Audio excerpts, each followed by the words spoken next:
এটা যদিও এই আন্দোলনের পেছনে সিজেপি নামে একটা দল বা একটা প্ল্যাটফর্ম এটা সামনে আসছে, কিন্তু এটা তো আমরা সবাই জানি এটা সেরকম কোনো দল নয়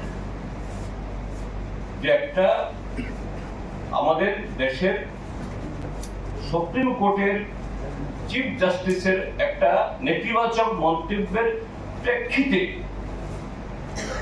একজন যুবক ব্যঙ্গাত্মকভাবে মানে ইয়েতে এই সিজেপি অর্থাৎ আরশোলা পরগাছা এইভাবে যখন দেশের যুব সমাজকে কটাক্ষ করা হলো, এটা এসছে এবং এটা দেশের প্রায় 20 মিলিয়ন মানে প্রায় 2 কোটি মানুষ তার এই যে সিজেপি যে পোস্ট এটাকে শেয়ার করে, লাইক করে। অর্থাৎ এটা সেরকম সংগঠিত কোনো পার্টি বা আনুষ্ঠানিক পার্টি না হলো এই দেশের যুব সমাজ, ছাত্র সমাজ যে দেশের সরকারের বিগত 12 বছরের এই সমস্ত অন্যায় অত্যাচারকে এরা আর গ্রহণ করতে পারছে না, সহ্য করতে পারছে না, তার এই বহিঃপ্রকাশ। এই মঞ্চের নেতৃত্বে এই আন্দোলন হয়েছে।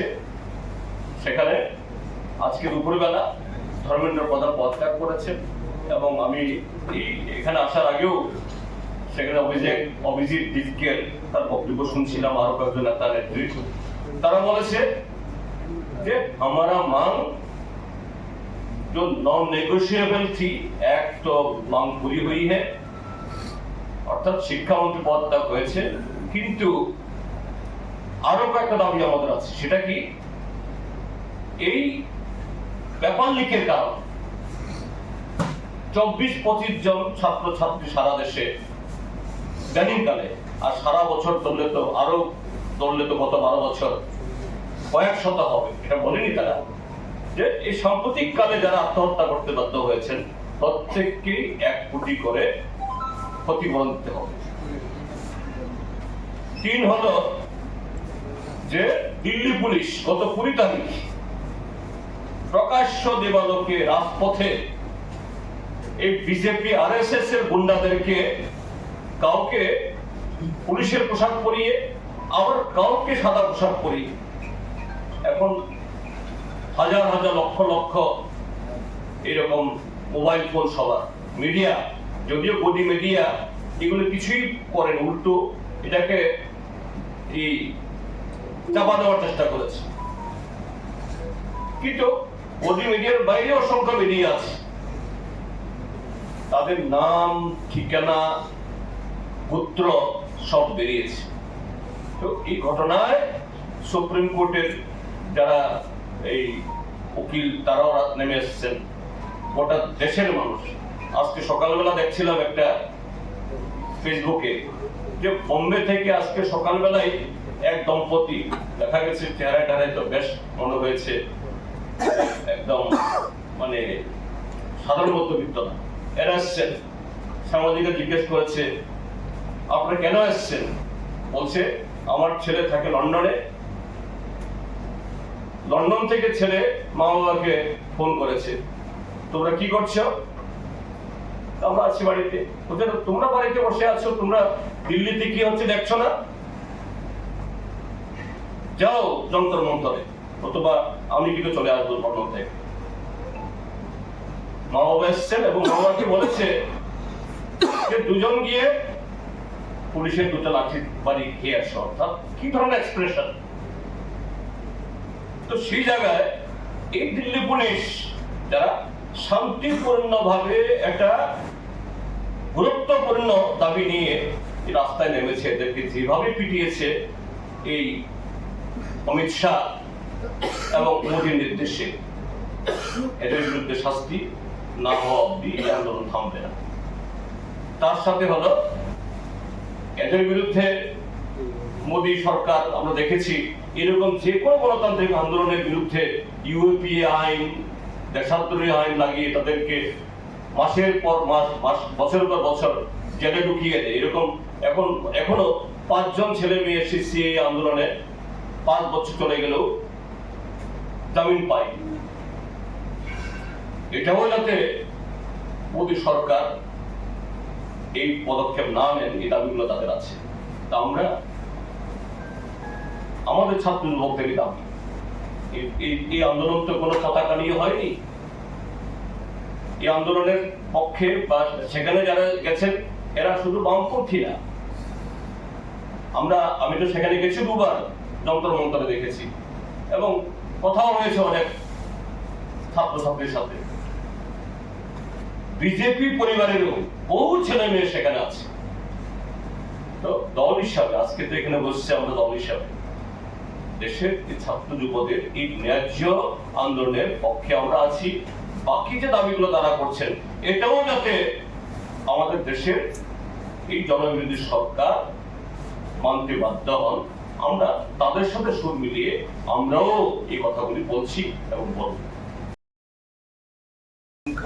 Good evening.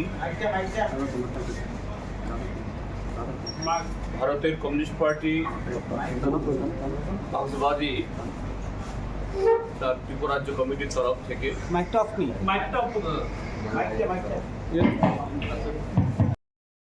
কর্মসূচি আমরা নিয়েছি। এটা সারা ভারত কৃষক সভার রাজ্য সম্মেলন আগামী সেপ্টেম্বর মাসের 1 থেকে 3 তারিখ অবধি। সে উপলক্ষে আস্তাবল মাঠে একটা বিরাট সমাবেশ হবে। আমরা পার্টির তরফ থেকে বলেছি কৃষকদের এই সম্মেলনকে কেন্দ্র করে এই রাজ্যের কৃষক এবং কৃষি শ্রমিকদের যে সংকট,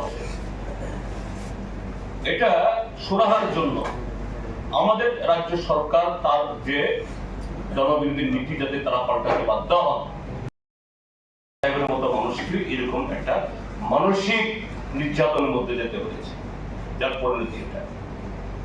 তো সেখানে মিস্টার পন্ট অল্প বয়সী অফিসার, ডাইরেক্ট আইপিএস অফিসার হলেও তার পক্ষে, কারণ তার সিনিয়র কিছু বসে আছেন দুর্নীতিবাজ, আইএস এর মধ্যে আইপিএস এর মধ্যেও অল্প কজন, কি পুলিশ পরিচালনায় কি প্রশাসন পরিচালনায় মহাকারণে সমস্ত গুরুত্বপূর্ণ দপ্তর হলো তারা এই দুর্নীতিবাজদের কয়েকজন। আইপিএস এর মধ্যে নাম বলছি না, আপনার মিডিয়ার লোক ত্রিপুরা ছোট্ট জায়গা সবাই দেখেন, একটা মোটা সোটা লোক। তো সেই জায়গাতে কতটুকু স্বাধীনভাবে ফ্রি অ্যান্ড ফেয়ারলি পন সাহেব এই তদন্ত করতে পারবেন আমাদের গুরুতর সন্দেহ। এই জন্য প্রথম থেকে যে আমরা বলে আসছি হাইকোর্টের সিটিং জাজের তত্ত্বাবধানে যেন এই তদন্ত হয় সে দাবি করছি। এবং আমি আজকে দুপুরবেলা আমাদের রাজ্যের মাননীয় রাজ্যপালের কাছে ইমেল পাঠিয়েছি যে আমরা সিপিআইএম দলের তরফ থেকে এবং বাম পরিষদীয় দলের তরফ থেকে আলাদা আলাদা ভাবে আমরা রাজ্যপালের কাছে আমরা দাবি জানাব তিনি হস্তক্ষেপ করুন। তিনি সংবিধান রক্ষায় আমাদের রাজ্যে নিয়োজিত, এখানে এই ক্ষেত্রেতে তিনি ভূমিকা নিন। এরকম একজন সৎ দক্ষ অফিসার, তার এরকম অকাল মৃত্যু এটা যেন এইভাবে পার না পেয়ে যায় অপরাধীরা। দ্বিতীয় হলো যে জাতীয় সড়কের যে আজকে এরকম চরম তার অবস্থা, এটার উপরে আমরা তারিখ করিনি। আগরতলা শহরে এই যে তাদের অফিস আছে না এনএসআইডিসি, এই ভদ্রলোককে আমি বহুবার ফোন করেছি কিন্তু ফোন তুলেন নাই। এত অরাজকতা, এত উদ্যস্ত, শান্তিপূর্ণ ভাবে গণতান্ত্রিক ভাবে আমরা এক প্রতিবাদে একটা আগরতলা শহরে একটা সভা করব, সমস্ত অঞ্চল মানুষের দৃষ্টি আকর্ষণ করব এবং যে সমস্ত মহকুমার উপর দিয়ে এই রাস্তাগুলো এসছে, এই তেলিঙ্গার রাস্তাই হোক বা খয়ের রাস্তা, সেই সমস্ত মহকুমাগুলোতেও আমরা জনগণকে সচেতন করার জন্য আমরা সভা করব। তার সাথে সামনে আমাদের একটা প্রোগ্রাম আছে আগামী 10ই আগস্ট। আমাদের দেশের কৃষক, ক্ষেত মজুর এবং শ্রমিক সংগঠনগুলো যৌথভাবে সারা দেশে এই নরেন্দ্র মোদী সরকারের গত 12 বছরের দুঃশাসনের কারণে, অপশাসনের কারণে দেশের কৃষক, ক্ষেত মজুরদের যে দুরবস্থা, রেগা তুলে দিয়ে জিরামজি করার মধ্য দিয়ে মানুষের অধিকার কেড়ে নেওয়া, এটাকে আবার ফিরিয়ে দেয়। তার সাথে পেট্রোল এবং সমস্ত নিত্য প্রয়োজনীয় দ্রব্যের জাকাত থেকে শুরু করে কর্মসংস্থান, আরো বিভিন্ন দাবিতে সারা দেশের সাথে আমাদের রাজ্যেও আগামী 10 তারিখ সব কটা মহকুমাতে আমরা জেল ভরব। যে সরকার যারা এই রাজ্যের দেশের মানুষের খাদ্য দিতে পারে না, কাজ দিতে পারে না, অধিকার রক্ষা করতে পারে না, কাজেই সেই দেশের জনগণকে আমরা জেলে ভরব, অর্থাৎ আইন ভঙ্গ করার মধ্য দিয়ে আমরা আমাদের দেশের স্বৈরাচারী সরকারের এই যে ভূমিকা এর প্রতিবাদ। Porima by Shimiya, Omo Kaisa Samo, T experience by Serengnanise, and Kaisa lesson confident Bill Kaina Bagay, and Abono Furungzago, Chinibineka Institute of Health Science.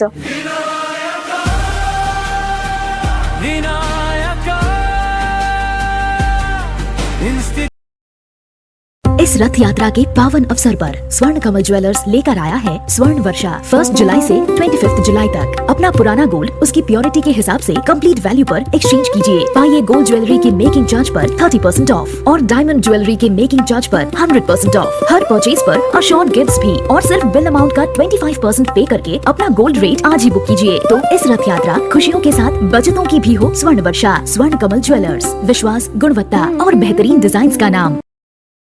Behind every confident nurse and healthcare professional is a journey of learning, dedication, and discipline. Vinayaka Institute of Health Sciences believes in nurturing those qualities one step at a time.